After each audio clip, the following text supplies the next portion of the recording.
je voudrais juste souligner que ce film-là, ben, il n'aurait pas été vu si ça n'avait pas été d'Alexandre Lampron en arrière. Ah ouais, vite, allez. Ah ouais, allez. Ce film-là n'aurait pas été aussi bien accompagné si ça n'avait pas été de Maxime Lamarre. Il est ici.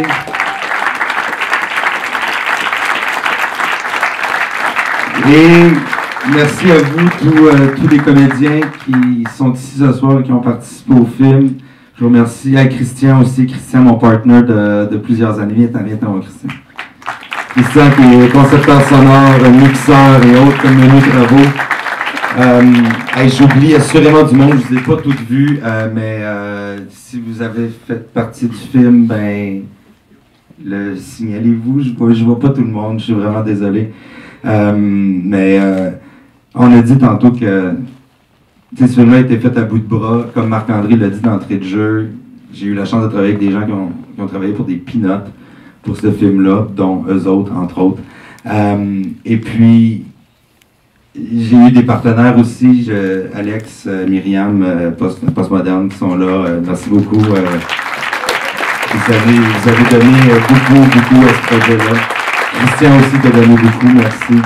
Et tous ceux que je ne peux pas tous vous nommer présentement, mais encore une fois, ben merci, parce que ce film-là était fait avec seulement les conseils des arts, donc voilà. Merci.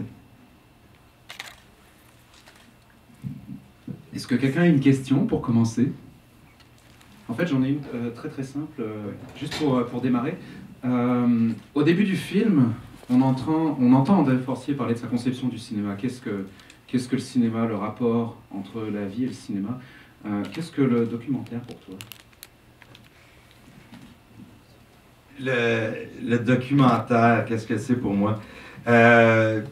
Bon, je pense que c'est une manière de... C'est juste une manière de faire un film, en fait. C'est raconter une histoire, parce que, je veux dire, oui, ça se prêtait un peu plus à raconter une histoire, mais je pense que peu importe ce qu'on fait de la fiction, du court-métrage, du long-métrage, de la nouvelle, de la littérature, n'importe quoi, ce qu'on veut, c'est raconter une histoire.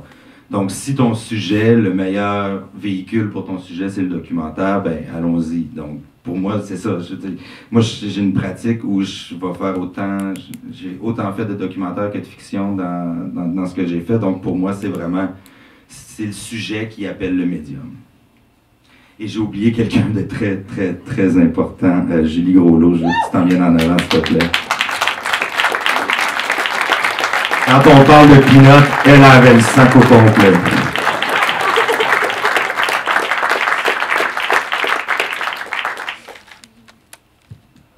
Félicitations pour votre documentaire. J'ai beaucoup apprécié et ma question est, comment avez-vous trouvé ça, travailler avec M. Forcier? Ouais, correct. Non, mais en fait, Marc-André et moi, en fait, je dois dire, j'ai la chance, je ne dirais pas on a la chance, là, mais j'ai la chance de le connaître depuis une douzaine d'années, si c'est pas plus. Donc, je pense qu'il y avait cette relation-là de confiance et amicale. Moi, la première fois que j'ai vu, je pensais que c'était un malade mental parce que j'étais invité, je ne savais pas pourquoi, là, au festival de Chicoutimi. Et puis, j'ai dit c'est un asti d'Asperger parce qu'il récitait tous les dialogues de Nightcap par cœur. Mais j'ai d'autres qualités. J'ai dit, câlisse. Lui, il m'amenait à Jonquière. La ride était longue. Mais il y avait une crise de bonne mémoire. Je ne veux pas renchérir là-dessus à part dire que c'est vrai. Mais ceci dit, je pense que ça a bien été. Je pense que faut savoir que d'entrée de jeu, j'avais la volonté de... Bon, il dit que je l'ai manipulé, mais disons que j'avais la volonté de lui cacher des trucs, en fait, parce que pour moi, c'était important de garder à la fois un effet de surprise, un effet aussi d'inconnu, parce qu'il y a certains des comédiens qui sont dans le film que ça faisait plusieurs années que tu n'avais pas vu aussi. Oui. Donc, c'était de garder cette surprise-là, puis d'essayer de... cette spontanéité-là, garder cette spontanéité-là, puis de voir si par lui-même il allait découvrir quel extrait on allait faire par rapport au lieu. Je suis toujours spontané. On n'est pas obligé de framer ça, je suis toujours spontané.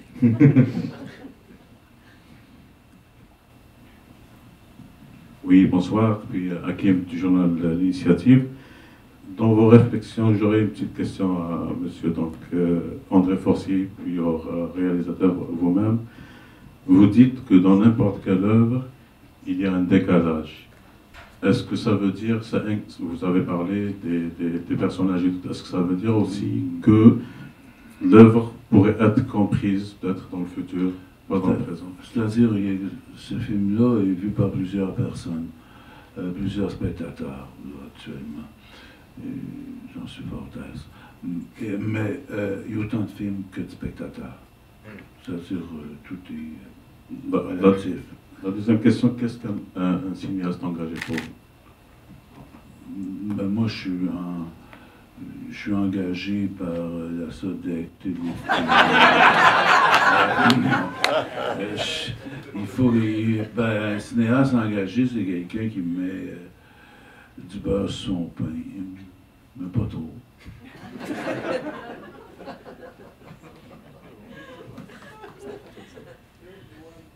Pour moi aussi. Un décalage, non, le décalage, je vais y laisser parce que je pense que je ne trouverai jamais de meilleure réponse qu'il y a autant de films qu'il y a de spectateurs. C'est très beau, on devrait faire de la poésie. Sinon, un cinéaste engagé, c'est un cinéaste qui... Je pense que fondamentalement, on l'est tous. Il y en a qui c'est pour des causes, il y en a que c'est pour... Je veux dire... Moi, si j'avais voulu faire du cash, j'aurais fait du droit criminel. Puis, ma grande passion quand j'étais ado, c'est d'aller voir plaider Daou, Morneau, Giroir. Je voulais être criminaliste. J'aimais beaucoup Maître Daou, qui était d'une superbe cruauté mentale quand il contre-interrogeait ses témoins. Je trouvais qu'il était absolument génial. Ça me passionnait. D'autant plus que mon père était policier, il a même fini comme secrétaire d'état-major de la police de Montréal. Ouais, tu le dis dans le film, ça. Ouais, ça, je le dis, ça? Ouais, tu le dis. J'ai vu juste une fois ton petit film. Là, je me répète, OK? Mais ma cousine Lisa Roy, qui s'appelle Élise Varro, parce qu'il y en avait un autre qui s'appelle Lisa Roy, connu mon père, t'as connu, hein? Oh oui. T'as connu Albert? Pardon? Oui, je sais. Mais de toute façon, c'est toi qui m'as entraîné à la délinquance, hein? T'as eu une très mauvaise influence sur moi, Lise. Très contente de ça. Oui, tu vois le résultat à cette heure, hein? Je suis obligé de travailler à 71 ans, Calvert.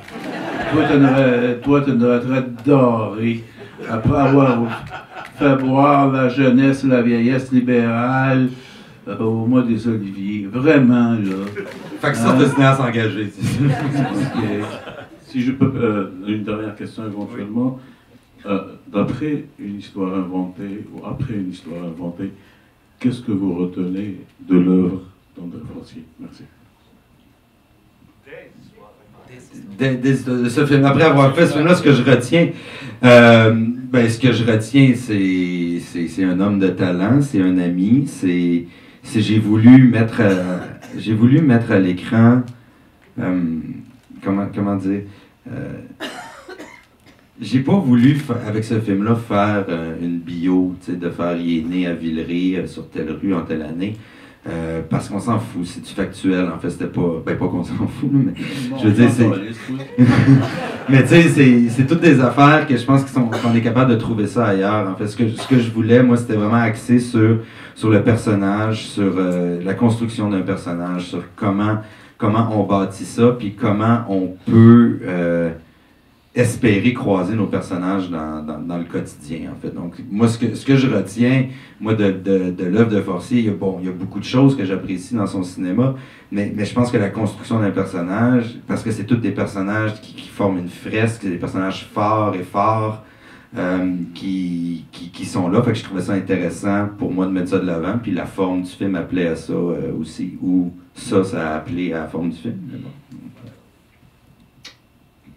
Ouais, je suis jaloux de certaines scènes.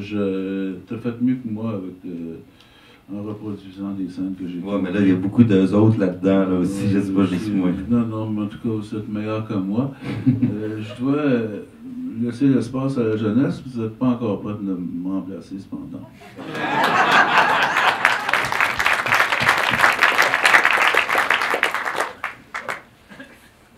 Est-ce qu'il y a quelqu'un qui a une question?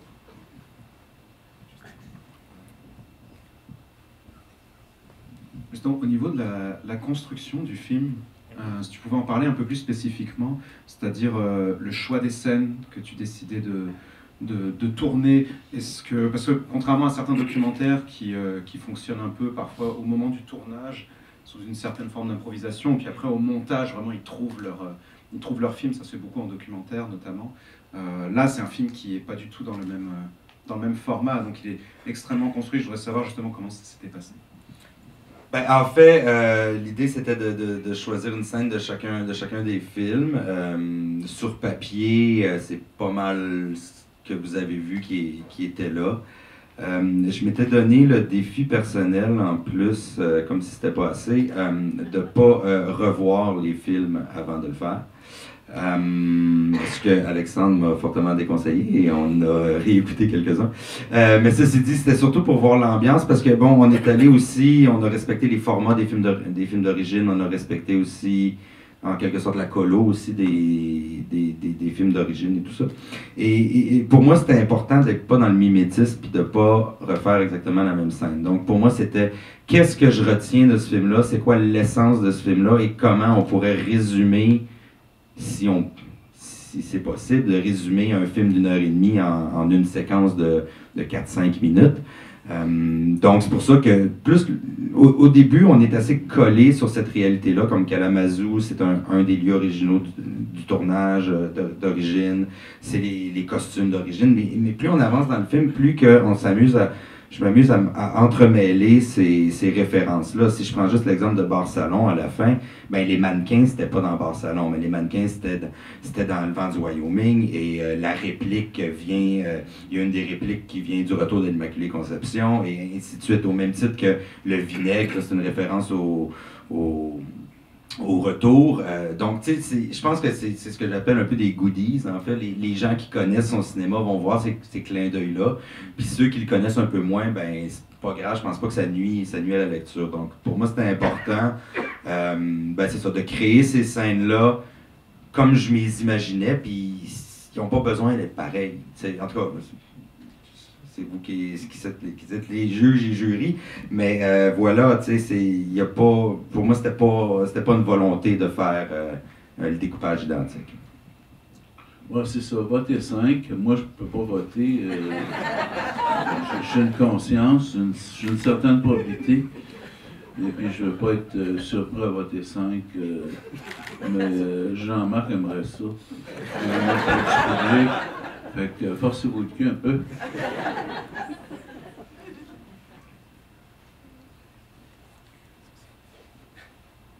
Oui, juste ici. Oui. Alors, le 19e film, c'est La beauté du monde. Alors, Non, attends, le 16e, là, tu comptes les cours, là. Mais oui, si tu veux, c'est le 19e film. Mais La beauté du monde, oui. Ben, je fais le fan cut demain avec la productrice et la monteuse et mon fils François qui a co-réalisé le film et qui a écrit avec moi puis mon autre fils puis mon cousin puis ma blonde le scénario de La beauté du monde. Mais bref, c'est ça, ça s'en vient. J'espère que ça va se passer bien dans la salle de montage. Est-ce qu'Elisabeth est là? Hey, hey. OK. Alors, c'est ça. Il va y avoir une confrontation entre deux monteuses demain dans la salle de montage, la productrice et sa chère Elisabeth, qui est une très grande monteuse. On a deux grandes monteuses qui vont s'affronter demain dans la salle de montage. C'est merveilleux.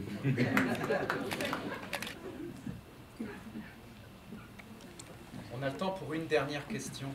Pourquoi la dernière? Moi, je serais prête à toffer 2 heures encore. Non, quand même, tu sais. Si vous n'avez rien à dire, nous autres, on a quelque chose à dire. Oui. De la beauté du monde? Non, ça, je parle pas de ça, là. Ouais, c'est pour... De toute façon, c'est Jean-Pierre Dadros qui fait ma publicité. Et puis, c'est le premier journaliste que je vais contacter. Il est là partout. Je veux dire, c'est comme une plaie. Mais tu sais, c'est une plaie. Ah oui. Une question, c'est pour vous deux. Une des choses qui m'a surpris dans le film, c'est le choix très moderne de la musique, avec du hip-hop et du ambient. Il y a toujours un décalage, fait que pour moi c'était important. Ce film-là pour moi est décalé déjà à la base. Et le processus, tantôt je disais que j'ai commencé à travailler sur ce film-là en 2012, puis je pense que c'est à la fin 2013 à peu près que j'ai contacté Maxime ici, parce que je tripais sur... J'ai dit, dude, j'ai le goût, t'attends-tu? Et sa réponse fut... Peut-être, là, ça dépend si ça me paye. Non, c'est pas vrai. Fait qu'il m'a offert un sachet de peanuts. Puis... Non. As-tu été payé, Maxime? Oui, j'ai été rémunéré. Moi, en fait, j'avais jamais fait ça, une trame sonore. Puis j'étais vraiment content qu'il y ait un réalisateur qui m'approche pour me demander ça. Puis même si j'avais pas été payé, c'était vraiment des blagues. J'ai fait... Très cinématographique, en tout cas du moins dans ma tête. Et puis c'est ça, au départ c'était je vais utiliser des chansons, des pièces qui existent et tout. Puis ben non, on est allé dans de la compo. Il y a quoi? Il y a 12 compos pour ça.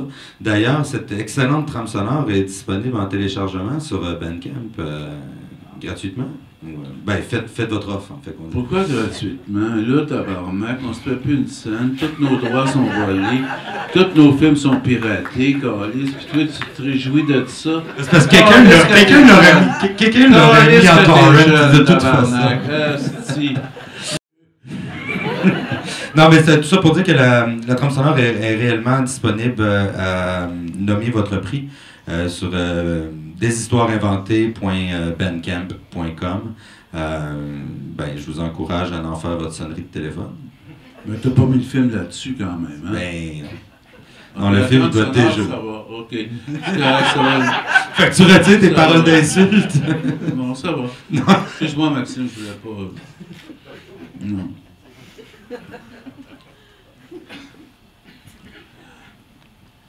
Écoutez, je voudrais vraiment vous remercier. Une des raisons pour lesquelles on doit s'arrêter maintenant, c'est parce qu'il y a un film dans 10 minutes, malheureusement. Mais par contre, je pense que vous invitez les gens à la cinémathèque. Il y a le bar-salon. Avec le bar-salon de la cinémathèque juste à côté. Oui, et puis moi, j'ai une bière qui m'attend là-bas. Et puis, je vais la remplacer parce que je pense qu'elle doit être tiède un petit peu. Depuis le temps, peut-être. Je voulais pas manquer la fin du show. Jean-Marc m'avait promis de prendre un coup avec moi pendant la projection. C'est un calice de menteur. Il m'a trahi, encore une fois. Je t'ai dit, dimanche, on va prendre un coup ensemble pendant la projection, mais à soir, je veux voir le monde. Bon, ok, c'est correct. T'as vu le monde, là? Ils sont là, là. Merci, le monde. Merci beaucoup.